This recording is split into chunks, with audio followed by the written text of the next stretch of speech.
making plans for Nigel. This boy is electric. Hi everyone, welcome back to the channel. Today I thought I'd do a little bit of a different video, and it's been prompted really by some not very nice people, some people that are really negative, some EV haters. They're always giving you comments and telling you, what a horrible thing electric cars are, and I hate them, and they don't go very far, and they give you all the fake news stuff that you really don't like because you know it's fake, you know it's not real, but they eat the stuff up because they hate EVs with a vengeance. And the question is why? Why do they hate EVs so much? So I've been looking back at myself, and I used to be an EV hater. So there you go, I confess, I was an EV hater and I've changed my mind. But how did that come about? And why have I changed my mind now? And why do I not go back to liking petrol and diesel and hating EVs? And basically my story started in about 2012, I think, when I started to see Nissan Leafs around, the original Mark 1 Nissan Leaf with a horrible shaped boot on the back of it. And I despised the car. I absolutely hated it. I hated the look and the whole idea and the concept of it. And if I'm honest, the reason for that is because of the image that went along with it. I perceived that the image of that car was you'd basically have some bumper stickers saying hug a tree, save the whale, ban the bomb, and you had to wear a multicoloured woolen hat on your head. It's just imagery. I didn't want to be green. I didn't want to be not normal, I suppose. And that image I absolutely hated. And unfortunately, that image carried on that I didn't like the Nissan Leaf ever, really. I never really liked the look of it. Now I appreciate it for what it is, but back then I just didn't know anything about it, and in my mind it was a bad thing. And I think that's an interesting discussion. So while I was hating the electric cars and the Nissan Leaf especially, what did I know and what did I think? And basically I didn't know anything about electric cars, so I was ignorant. And that, I think, equates to how you get negative comments now and EV haters. They are ignorant to the facts. They just don't know and don't want to know. I didn't back then either. In those days, I just wanted the car that I wanted. And I wanted it because I desired it. I didn't want it because it was a V6 or a V8 or a turbocharged engine or an automatic gearbox or how far it would go on a tank of petrol or 0 to 60 times. It wasn't any of that. It was, I don't know, that there was a desirability factor to the car, and it was whatever I wanted at the time. Now in my past life, that's been perhaps the look of the car, the colour of the car, the speed of the car. Yeah, sometimes I've had cars that have done under 20 miles to the gallon, a nice V8 supercar. It hasn't been consistent in my life as to what appeal has meant my choice of car. And as I got older and I started to get more sensible, the reasons I chose cars became different. I started to realise that I wanted to save money. So I started to buy really cheap, economical to run diesels, because they were good, weren't they? They were cheap vehicle excise duty, they were cheap to buy and cheap to run, 60, 65 miles to the gallon. And the money I was saving, I could then spend on a motorbike or a sports car. I used to have TVRs. So I used the small diesel economical car as a money saver. I saw them as being practical. And I think that's what changed with me. My common sense looked for that efficiency because it was common sense to save money. But also I bought what I wanted to buy. So I appreciate that EV haters out there might just be saying I want to buy the car that I want to buy because it's that nice colour or that nice shape, or I like the exhaust note, and that, that's fine. You're not there yet. You're still young. You're still being, childish with revving cars and popping exhausts. It really is. As you get older, you appreciate how stupid it all is, and how a gearbox and all these complexities about DPFs and filters, etc. They're far too complicated, and an electric car is just a much more refined version of what a car can be. It's simpler, it's more effective, it's faster, it's cheaper to run, there's less mechanical things to go wrong. It's a better car. But we can't get past the appeal of what we want and what we see in our eyes, and hence what we're influenced by. And that's often what our views of cars were in the past, in our families, etc.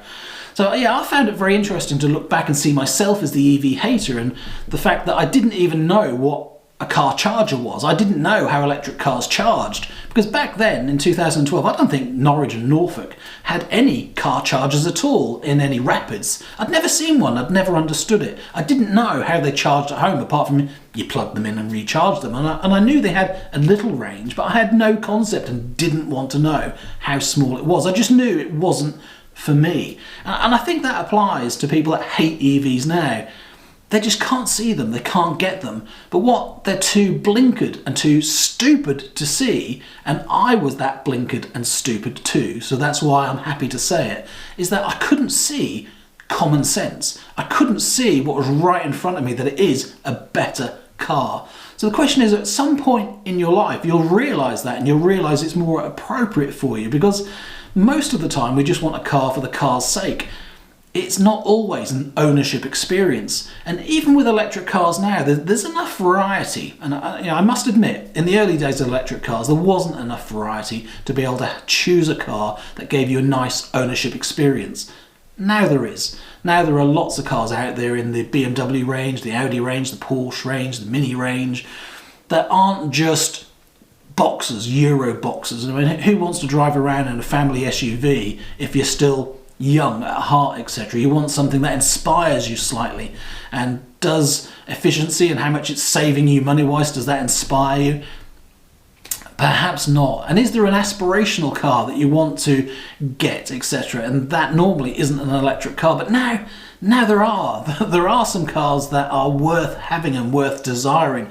And as time goes on, there's even more. So yeah, if you're an EV hater, if you're really watching this and thinking that you recognise and see a little bit of this EV hating in you, then basically you're just ignorant to the facts, and they will come to you, and your time will change and your life will change, where you'll appreciate what it actually is, a better car and a better experience. The only downside with electric cars is you have to embrace them a little bit more, I think, to get them. So if you don't embrace charging, if you don't embrace understanding the data about your efficiency and your range and how those things go, then of course you're going to do silly things and run out of charge and, get angry about it, because that's your fault for not understanding what you were getting into. So just eyes open and go into it with some positivity and understand that they're slightly different about planning journeys. And before you know it, you're a couple of years in and you know where all the charges are, you know the range of your car, and you don't think twice about it. So it's only that initial period of uncertainty and not knowing where it feels different. And if you can get over that by embracing it, then it's much, much better. I guess the vibrations of an engine and the noise and the flaws in its design, in its fragility, then that could give it character. And you might be in love with the car because of some of that character. I sort of get that. But look at all of that. The complexity, the worst case example of complicated clutches and gearboxes and engines that are bound to go wrong sooner than later. How can that be better than a simplified version of a car that actually goes quicker, accelerates better, has a better power curve? Because power and 0 to 60 times used to be the big thing for me, but the more you think about it, the more that top power, that top speed is never achievable. The top speed is beyond the legal limits of the roads, so you shouldn't be doing it anyway. And the top power of the engine is only at the peak rate. So unless you're going to thrash the car around at 6, 7, 9,000 RPM, whatever sort of car you've got, are you really going to get that peak performance in every gear, etc.? I mean, who's going to be driving through a city in a Honda S2000, giving it 9,000 revs as they go around changing gear? It just doesn't happen. But in an electric car, you've got all of the power all of the time, so you're actually making use of it, even in a city environment, just pulling away from lights. And even when you're not trying, the amount of times in an electric car you pull away from the lights and look back, and they're all way, way back because they're still changing gear. It's not just the reaction times and the quick acceleration and power off the line. It's about the lack of changing gears. It's just smoother and quicker. And you do find that you pull away from other traffic a lot quicker in an EV, and it does make you smile. So there's a huge amount of positivity around electric cars. I am not brainwashed. I am not just biased towards electric cars. It just seems common sense now. So I think it's been a really good exercise for me to have a think back to how I used to hate EVs and why I hated them. And it was the image around them. It wasn't to do with chargers and range anxiety and all of those things, because I had no clue about any of it and how it worked at all. I was just fixated on the image that I saw with an electric car. And it was an incorrect image, because actually those people that were embracing electric cars early were just smarter than me, and they saw it earlier than me, and they got it earlier than me. So well done them. But it's just a shame that they all looked a little bit like the stereotype that I didn't associate with, and that is the Greenpeace tree huggers and environmentalists, and I could not associate with that. So it is just a shame that those people that I saw in the car put me off and that image. And it didn't help that the Nissan Leaf, the original one, it was dog ugly. Yeah, I'm sorry if you like the car and you've got one of them, but it is an ugly car. I'm really sorry to say. So I hope you don't mind that I've been looking back in time and looking at myself as an EV hater and applying that onto you if you're thinking that EVs are horrible and they're not for you and you love petrol and diesel.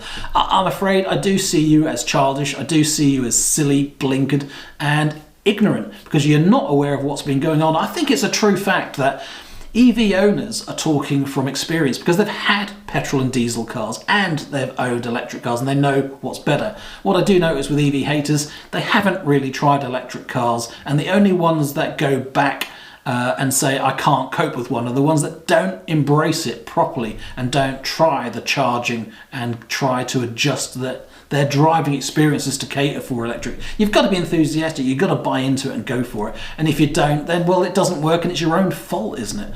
Anyway, thank you for watching. Hope you didn't mind. There's a little bit of a rant, there's a little bit of a different video, but I think it's good to look back, and I think it's good to try and understand how other people think. And I get it, if you're not ready for electric cars, you're not ready. But I hope you've got a smart brain in there and realise that at some point you will get it. Thanks again, take care, see you again soon for more videos about everything electric. Take care, bye for now.